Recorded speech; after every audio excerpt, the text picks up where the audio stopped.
So, Michael Gibson, this video is for you. I went to go see Jack Reacher, and it's a pretty good flick. It's a mystery and it's an action flick. Two for one. Ooh, who knew?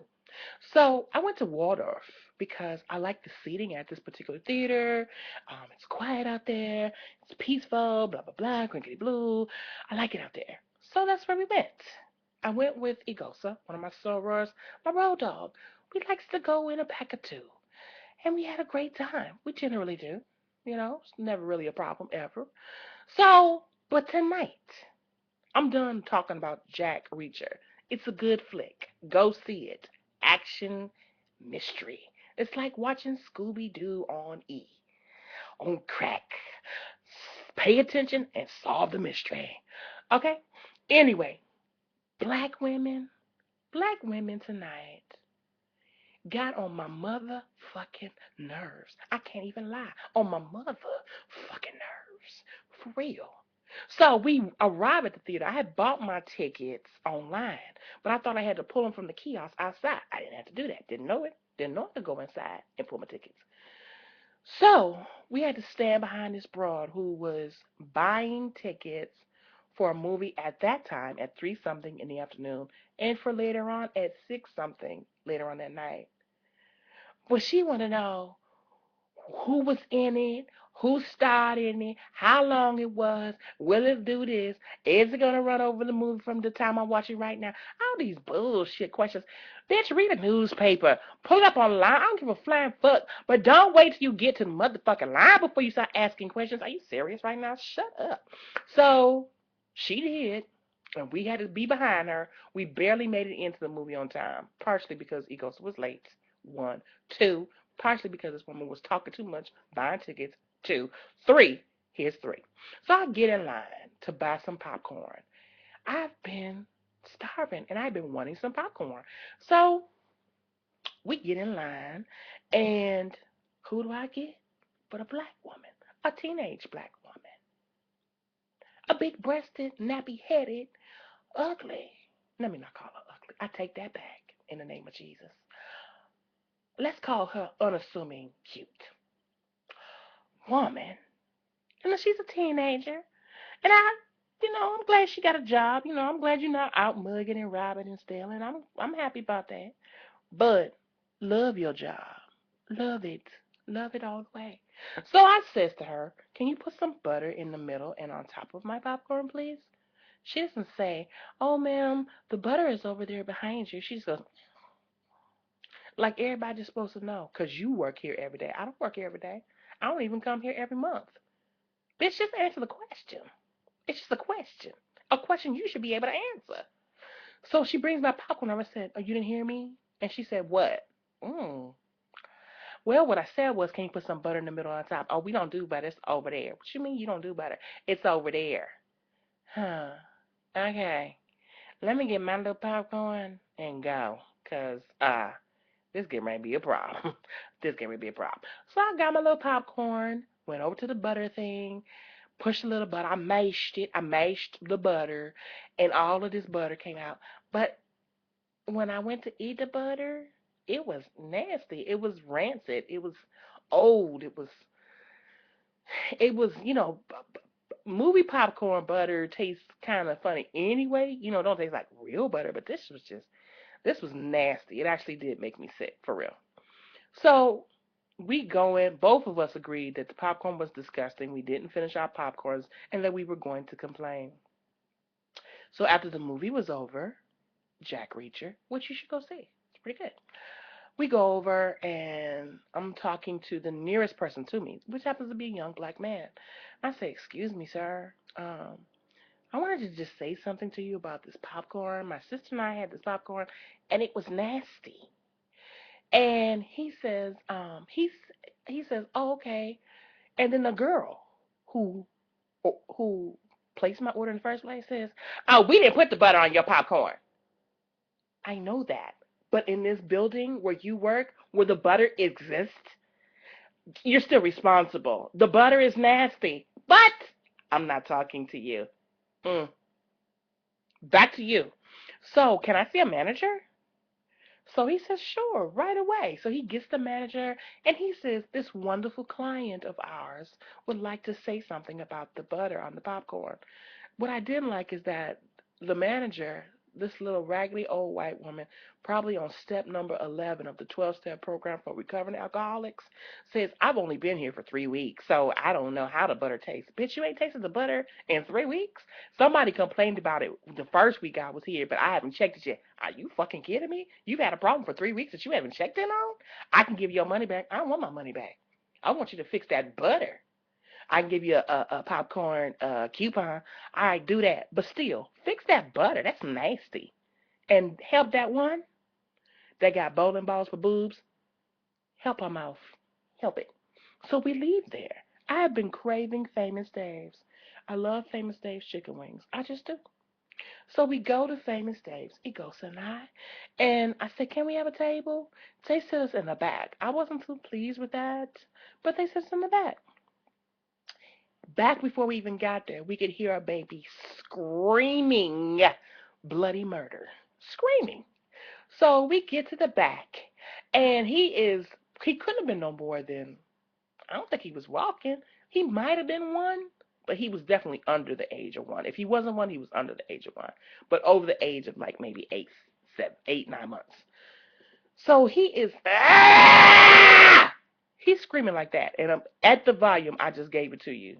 So we sit down, and I noticed there was a table of 3 young black people, and there was a birthday party table of some black people. We're in Waldorf. I'm expecting a certain level of class and and public display of common sense to take place. I'm in Waldorf.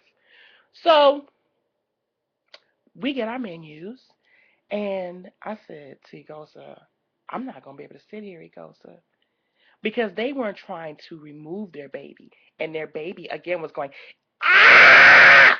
Like that, okay? For a long time. And it was obvious that something was wrong with him on 2 levels. He was a little bit slow. I'm not going to say it.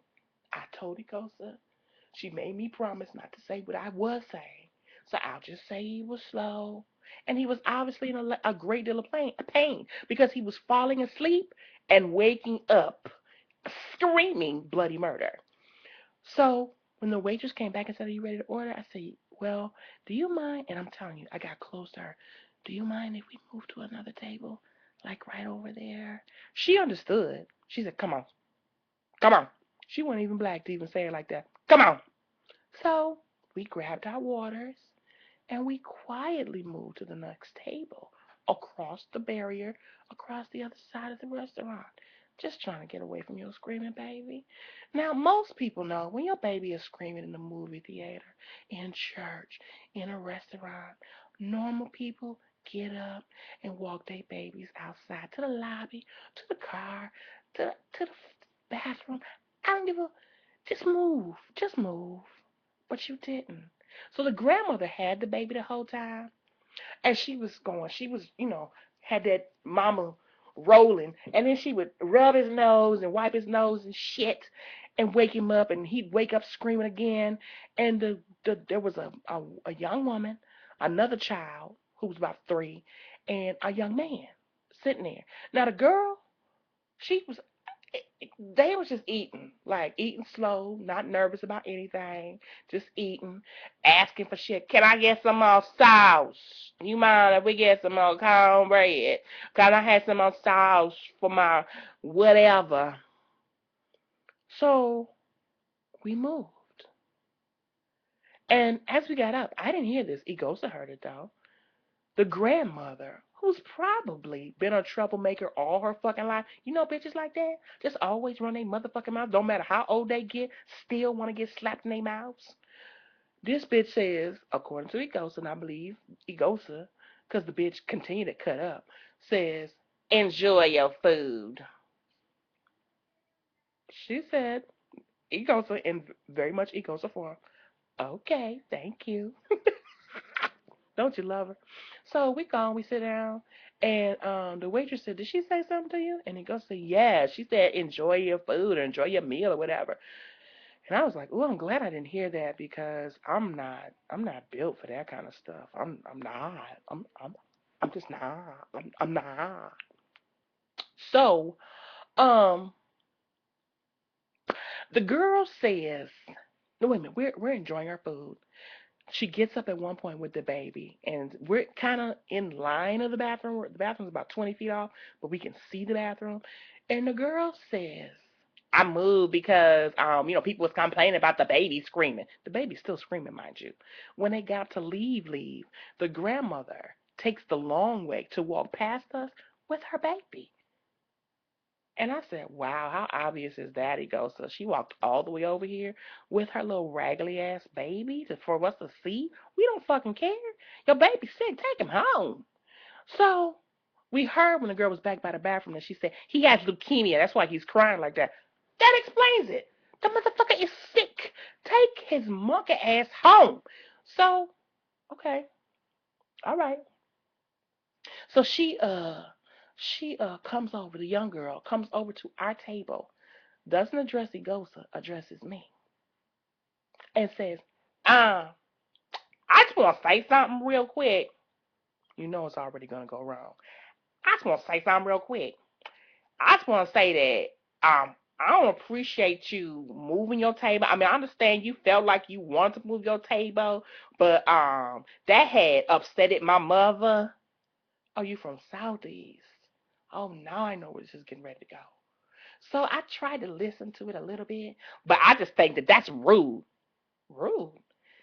Bitch, number one, first of all, in this establishment, I can eat and dine anywhere I motherfucking feel like it. That's one. Two, bitch, why you at my table? Two. Three, I don't give a flying fuck. What's wrong with your baby? Fuck you, fuck your baby, fuck your mama, fuck the car you came in, fuck your house, fuck the road you about to go home on, bitch. I don't give a flying fuck. What is going on with you? I already know. That's why I told her I already know. And I did say, fuck you, I don't give a fuck. So mine while I'm going fuck and going off like this, there's a nice little table of Christian white folks trying to enjoy their ribs and chicken and cornbread when I started going off too far for them.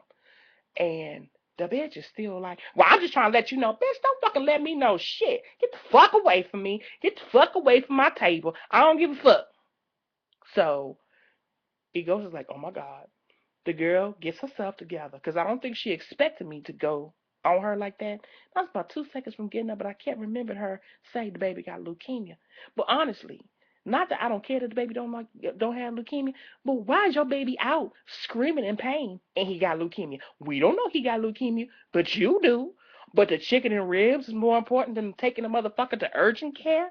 The chicken and ribs and cornbread and extra sauce you asked for was more important than that motherfucker crying like he done got a stone. He got a pass in his stomach. Are you serious right now?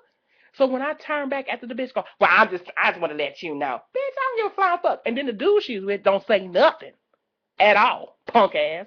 So he gone out his way, and I go and look at the white folks, and they're like this, and I said, sorry, because I knew I had disturbed. I knew I had disturbed them. I apologize. Sorry about that. They said, oh no, it's okay. Now I know they left thinking. I know they went home saying, because I'm wearing red. She was wearing blue. We are watching a gang fight in Waldorf. They didn't brought gangs to Waldorf. We have been avoiding the black folks by leaps and bounds, making these roads difficult to drive on and find and get to. And these Negroes and find themselves at the famous day. And here go two gang related, affiliated, associated black women up in here, up in here, up in here, fighting. I know that's what they thought. But let me tell you something. They got up immediately and left. The white folks, the Christian white folks, they said, we will not be witnesses in court. But honestly, it's been a day of black women running their motherfucking mouths. Are you serious right now? Shut the. I don't give a flying cat that your baby is sick. Get your baby the fuck away from me and get your baby home. That's what you need to be doing. They got carry out.